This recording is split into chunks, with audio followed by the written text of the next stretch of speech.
ये क्या है? ये तो रोबोट है। पापा कल ही ऑनलाइन मंगवाए, ये मेरा सारा काम कर देता है। सच में? तब तो ये बहुत अच्छा है। हाँ, चल रोबोट। मैं भी मम्मी को बोलती हूँ रोबोट खरीदने के लिए। मम्मी, क्या हुआ? मम्मी, पिंकी रोबोट खरीदी है, वो उसका सारा काम कर देता है। मैं भी खरीदूंगी। तेरे पास टॉमी है ना? कभी टॉमी खरीदूंगी, कभी रोबोट खरीदूंगी। बेवकूफ कहीं की, जब देखो परेशान करती रहती है। चल जा, जाकर पढ़ाई कर। सच में चिंकी, वो रोबोट सब काम कर देता है। हाँ भैया, वो सारा काम कर देता है। तब तो हमें भी लेना पड़ेगा। चल फिर से मम्मी को मनाते हैं। मम्मी, वो रोबोट मैं भी देखा हूँ, वो तुम्हारा भी काम कर देगा। मेरा भी काम कर देगा? तुम दोनों भी ना बिना लिए मानोगे नहीं। रुको, एक ऑर्डर कर ही देती हूँ। हेलो, यस मैम, बोलिए। तुम रोबोट बेच रहे हो? एक हमरे घर भी पहुंचा दो। चिंकी, लगता है रोबोट आ गया। चल चल। इतना बड़ा बॉक्स? भैया चल, अंदर ले चलकर खोलते हैं। अरे वाह, ये तो बहुत अच्छा रोबोट है। चिंकी चल, इससे कुछ अब काम करवाते हैं। रोबोट जा, मेरे लिए एक गिलास पानी लेके आ।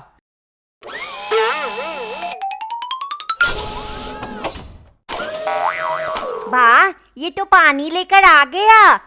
मैं भी कुछ काम बताती हूँ। क्या बताऊं? रोबोट, मेरा स्कूल बैग लेकर आ जा। तो मैं इसे होमवर्क भी करवाऊंगा।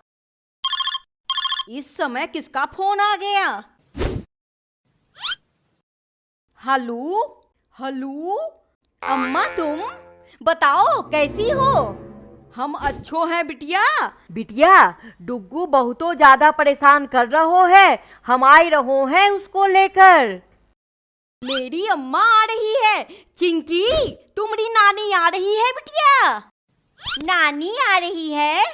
चिंकी, नानी के साथ तो डुग्गू भी आएगा। वो ये रोबोट देख लेगा तो छीन लेगा हम लोग से। चल चल, उसे छुपा देते हैं। हाँ भैया, अलमारी में छिपा कर रख देते हैं। चिंकी बिटिया, नानी आ गई।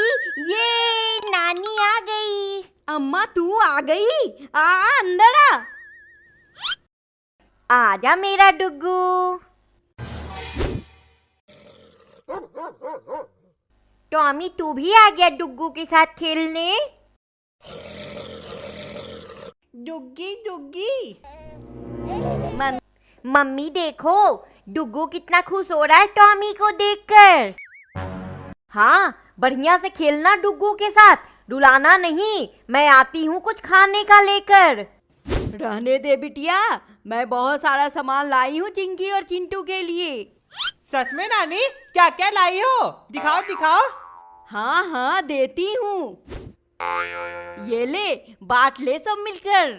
तब तक मैं थोड़ी देर आराम कर लेती हूँ, बहुत थक गई हूँ। चिप्स कुरकुरे सब है भैया, चल खाते हैं। मैं तो चिप्स लूंगी। तो ये ले। टॉमी तो बिस्किट खा।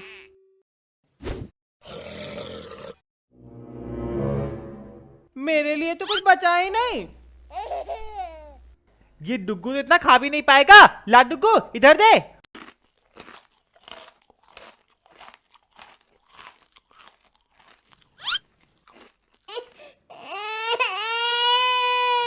ये तो रोने लगा। मम्मी देखेगी तो मुझे चूड़ देगी। क्या करूं? हाँ, रैपर में हवा भर के दे देता हूँ। बउआ रो क्यों रहा है? ये ले ये ले। टुटुए ना, टुटुए। ये तो फिर से रोने लगा। अब क्या करूं? भैया कुछ मत कर, घोड़ा बन जा, बउआ खुश हो जाएगा। घोड़ा? मम्मी के मार से अच्छा घोड़ा ही बन जाता हूँ।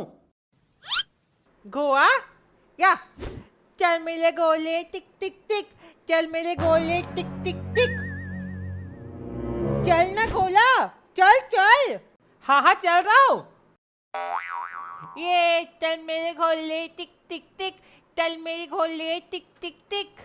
भैया देख, बउआ कितना खुश हो रहा है। हाँ लेकिन अब मेरा पैर दर्द कर रहा है, मैं नहीं चल पाऊंगा। गोवा चल चल। गोवा नहीं चल। ये भोपू तो फिर से रोने लगा। बउआ तू रो मत, तू उतर नीचे, मैं इससे भी अच्छा घोड़ा बन के दिखाता हूँ। अच्छा गोवा या अब इस बेवकूफ को बताता हूँ। बउआ अब तू घोड़ा बन। गोवा या हाँ या अब तू चल या।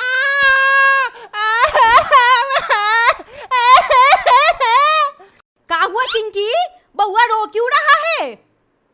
अरे नालायक, तू इसके ऊपर बैठा है। मम्मी वो नालायक कहीं का, इतने छोटे बच्चे पे भी कोई चढ़ता है? पिचका दिया बउआ को। रो मत बेटा, चुप चुप। कहानी अंधेरी कोठरी का चिराग। अस्सलामुअलैकुम दोस्तों, कैसे हैं आप सब? उम्मीद है आप सब खैरियत से होंगे। आज मैं आपको पुराने ज़माने की एक ऐसी कहानी सुनाने जा रहा हूँ जो जुल्म, सब्र और सच के अंजाम के गिर्द घूमती है। वीडियो आखिर तक ज़रूर देखिएगा क्योंकि आखिर में अंधेरा हमेशा के लिए हार जाएगा। एक सल्तनत में एक जालिम बादशाह हुकूमत करता था। जो उसके खिलाफ बोलता अंधेरी कोठरी में डाल दिया जाता। उस कोठरी में रोशनी का नामो निशान न था। एक दिन एक नौजवान आलिम को भी कैद कर दिया गया क्योंकि उसने जुल्म के खिलाफ आवाज़ उठाई थी। कोठरी में दाखिल होते ही सिपाही हंसे, यहाँ सच भी मर जाता है। मगर नौजवान ने जेब से एक छोटा सा चिराग निकाला और जला दिया। अंधेरे में पहली बार रोशनी फैली। कैदी हैरान रह गए। हर रात वो चिराग जलता और लोग हौसला पाते। कुछ दिनों बाद सिपाहियों ने देखा कोठरी से रोशनी निकल रही है। बादशाह को खबर पहुंची। गुस्से में आकर उसने कहा, ये चिराग तोड़ दो। मगर जैसे ही सिपाही करीब गए, चिराग और ज्यादा रोशन हो गया। आखिरकार अवाम को हकीकत मालूम हुई कि कैदी अंधेरे में भी उम्मीद जिंदा रखे हुए हैं। शहर में बगावत हुई। बादशाह भाग गया। कैदी आजाद हुए। नौजवान ने चिराग जमीन पर रखा और कहा, जुल्म अंधेरे जैसा है और सच रोशनी। रोशनी को कोई कैद नहीं कर सकता। मगर आज़ादी के बाद असल इम्तिहान शुरू हुआ। सल्तनत बरसों के जुल्म से कमज़ोर हो चुकी थी। खजाने खाली थे, दिलों में खौफ बाकी था। लोग नौजवान आलिम के गिर्द जमा हुए और बोले, हमें रास्ता दिखाओ, अब हम किस पर भरोसा करें? नौजवान ने चिराग बुलंद किया और कहा, जब तक इंसाफ जिंदा है कोई जालिम वापस नहीं आ सकता। उसने कैदियों में से समझदार लोगों को इकट्ठा किया। शहर में इंसाफ के उसूल बनाए। हर मजलूम की बात सुनी जाने लगी। पहली बार गरीब भी दरबार में खड़ा हो सकता था और अमीर भी कानून के सामने जवाबदेह था। आहिस्ता आहिस्ता अंधेरी सल्तनत रोशनी का शहर बन गई। सालों बाद बच्चे पूछते, वो चिराग आज कहाँ है? लोग मुस्कुराकर कहते, चिराग अब हर सच्चे दिल में जलता है। मगर वक्त हमेशा एक सा नहीं रहता। कुछ साल बाद वही पुराने जालिमों की औलादें वापस लौट आईं। उन्होंने दौलत जमा की, लोगों को खरीदा और खामोशी से नफरत फैलाने लगे। वो कहते थे, ये इंसाफ कमजोरी है, ताकत से ही हुकूमत चलती है। शहर में फिर खौफ के साए उभरने लगे। एक रात नौजवान आलम को कत्ल करने की कोशिश की गई। वो जख्मी हो गया मगर चिराग उसके हाथ से न गिरा। लोग दौड़ते हुए आए। आलम ने कमजोर आवाज में कहा, अगर मैं गिर भी जाऊं, चिराग को गिरने मत देना। ये सुनकर आवाम जाग उठी। बूढ़े, जवान, औरतें, बच्चे सब चिराग के गिर्द खड़े हो गए। उन्होंने जालिमों को शहर से निकाल बाहर किया और ऐलान किया, ये सल्तनत अब किसी एक की नहीं, ये इंसाफ की है। आलम सेहतयाब हुआ मगर उसने कभी तख्त कबूल न किया। वो बोला, हुक्मरान वो नहीं जो हुक्म दे, हुक्मरान वो है जो हक पर कायम रहे। चिराग शहर के बीच नस्ब कर दिया गया जो रात भर जलता रहता ताकि कोई अंधेरा वापस न आए।